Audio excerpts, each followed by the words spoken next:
Hello, YouTube viewers. Leo12 Scar12 here, back again.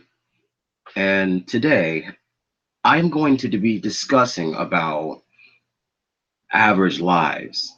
It's like people say that they're living a life that is flawed and living a life that's flawless. Well, I will put an example for you. Having a relationship and having a life is fine, but when you live a life that is too flawed, meaning that there is a certain point that you're not experiencing in your life, you're not experiencing a lot of consequences that's happening in your life. See, the only reason why you have a life that has a lot of flaws because either you're making mistakes or you're making a decision that's like worse than just your average mistakes. And living a life that is like saying that you're living a perfect life and you change your life around in every way, and saying that you're living a life that's perfect. Well, to be very truthful, life as you know it is not perfect. I will admit, I don't have a perfect life either. I'm facing a lot of challenges, and that is true, because what other people are saying is, I would say, what are they experiencing is they are experiencing a lot of trouble, because it's either for money, either for trying to get a house, or trying to stay away from the consequences that they had to live with their parents or their grandparents or family members or with their friends. Because no matter how many times you say that you change your life, and if you think it's perfect, it's not. There's a flaw in that. You're saying that, like, say that, like, hey, I'm living a good life now. It's perfect. I don't need to do all this anymore. Well, within that moment, that's where the flaw part comes in. You're being overconfident. You're saying that you're living a life and you don't have no regrets whatsoever. But at some moment, when you have a memory that's going to one day come back to you, you're going to live a life that's going to be haunting you for the rest of your life. Unless you sort this out, you gotta you're going to have to live with your flaws and accept of what you've done in the past was wrong. I will admit, I may have done some wrong in the past with the lovers that I used to be with, but the one thing about it is, I I've learned to accept the consequences, and I've learned to never create the same problems that I intend to repeat again. And yet, sometimes the mistakes that I've done, it actually is also a reminder of who I was, and what I've done was horribly wrong. I will admit, I may have made mistakes that I've abandoned a love life of my own, but sometimes I thought to myself, it's better not to give up love. It's better to wait for it to come to you. I mean, what's good is chasing after love when you already have it. You already have enough love as it is. And I'll put an example for this. It's like this. Whenever that I'm trying to look for a lovely lady of my life and trying to tell her how much I meant for her, there was a flaw in my part. There was a flaw there. I never got a chance to know of her. I never got a chance to see what she was all about. I never had a chance to see where she lives and how I can can settle a love life and a date. See, there was my flaw. I didn't get a chance to get to know the lady, and yet I've already made one fatal mistake.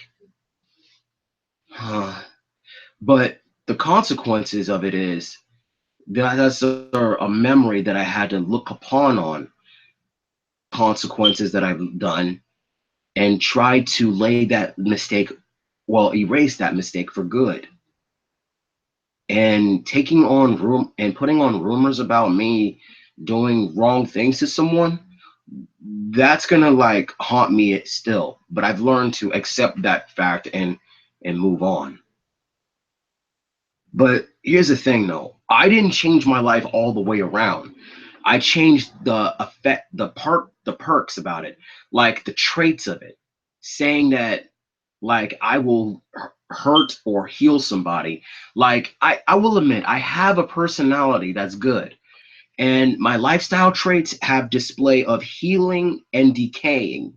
See, the decaying part, it means that I'm literally inflicting wounds on people and they're telling me to stop. And if I kept going, they're going to end up suffering for the rest of their lives. And they don't want to see me anymore.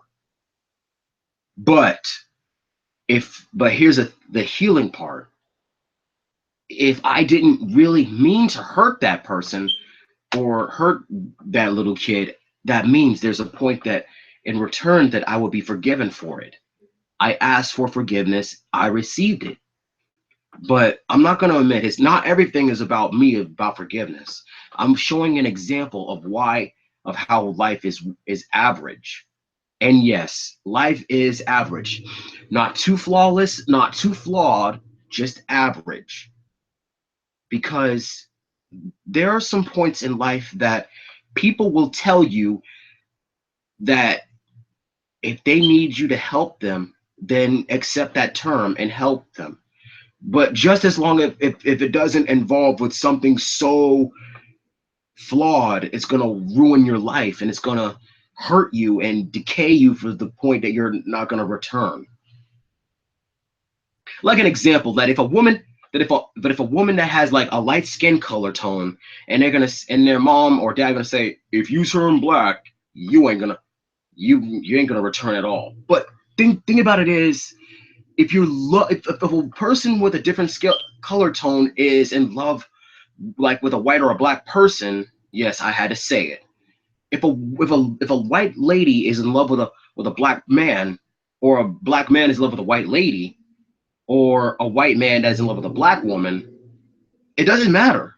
It does not truly matter what skin tone or what race you are. You are who you are.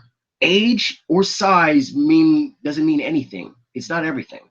But just as long as it's in the teenagers years or in the grown-up years, like if a girl is in her teenagers years, and if she's in love with a man who is in like say 18 years old, and she was like 17 years old, that's fine. Because you're close to that age. But if it's like way below, but if a guy is like over 30 and the girl is like under her in her 20s, that can be a little bit of a problem. I mean, it's not much of a problem, but too much of it. So yeah, there's that proof right there for you. But I will admit, I've met women who are older than me and who are younger than me, and yet there are some good bonds there. But the thing about it is, if there is a woman out there who loves me for who I am, I will accept that. But like I said in my earlier video, I do not love a woman for her heart, for her riches, for her mind or her soul, or for her body parts. I love her for her love, her trust, her respect, her confidence. That's exactly for who I'm looking for.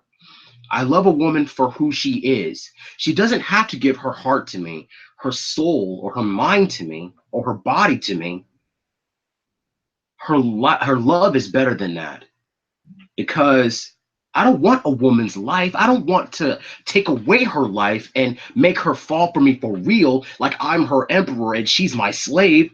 That's preposterous. That's just mutiny. That's like saying that I'm taking over a woman's life and not caring for her. No, no, and no means no.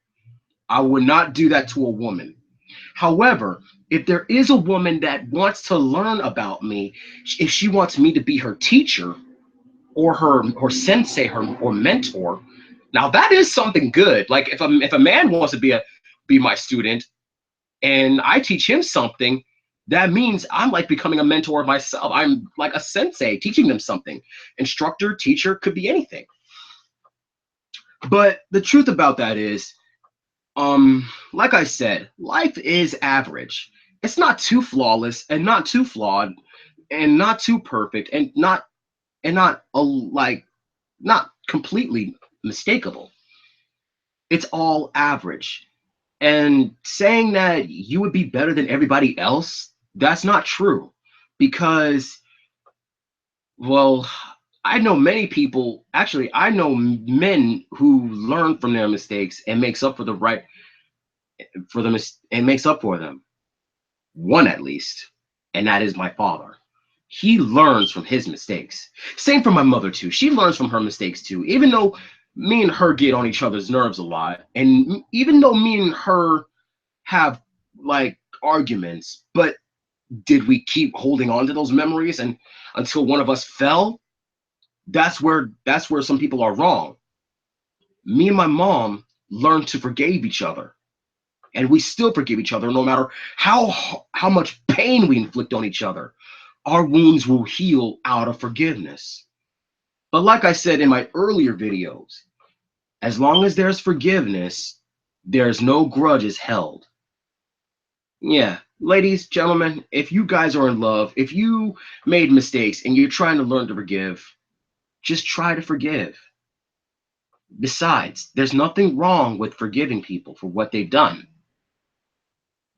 As long as there's forgiveness in this world, there's no grudge between us all.